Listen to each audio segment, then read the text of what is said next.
Now let's look at an example that uses this idea of our bandwidth extension.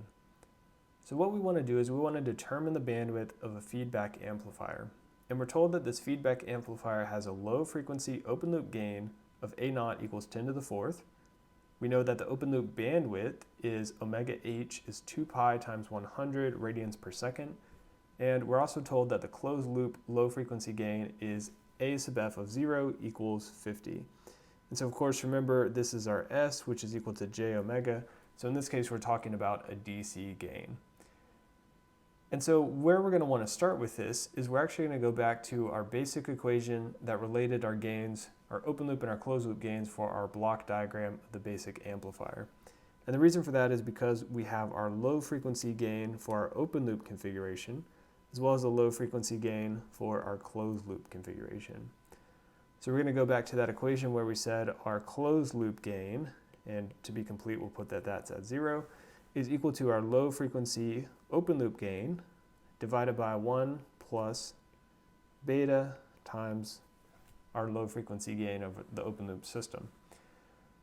So the only thing we don't know in this equation is our beta, but we don't actually need to solve for the beta explicitly, because what we're going to use in the next step is this whole 1 plus beta A0 term. So instead what we can do is we can just solve for that directly here. So we can say 1 plus beta A0 is equal to our A0 divided by AF of 0. So plugging in values, we have our open loop low frequency gain is 10 to the fourth, our closed loop low frequency gain is 50, and we get that this 1 plus beta A0 value is equal to 200. So again, we've solved for the 1 plus beta A0 as opposed to looking at our beta directly.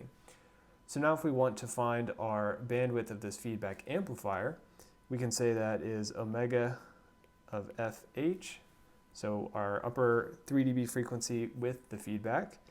And we know from our previous video this is equal to the bandwidth of our amplifier without feedback times this 1 plus beta A0 factor. So now all we have to do is substitute this value in here. Of course, we could have solved for beta and then just plug that back in. Either way works. In any case, we plug in our original upper 3 dB frequency, which was 2 pi times 100, and we multiply that by our 200, which is our 1 plus beta A0. And so we get that this value is then, so omega FH is equal to 2 pi times 20,000 radians per second. So that would be the answer to our question where we were looking to find the bandwidth of the amplifier. And so you might be wondering why I've left these 2 pi's the way I have. So of course recall that our omega is equal to 2 pi f. So what that means is for our open loop amplifier, so let's just put over here our specs for our open loop. So for our open loop amplifier, that means our frequency was 100 hertz, or our bandwidth.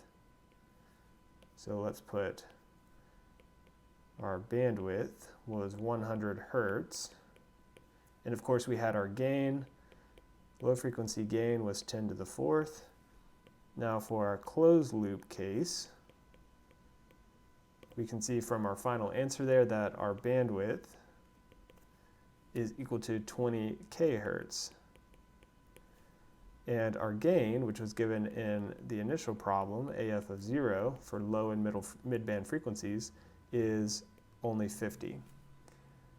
So again, this is the same thing we saw graphically in the previous video, where we've increased our bandwidth quite substantially from 100 hertz to 20 kilohertz, but that came at the cost of reducing our gain from 10 to the fourth to 50.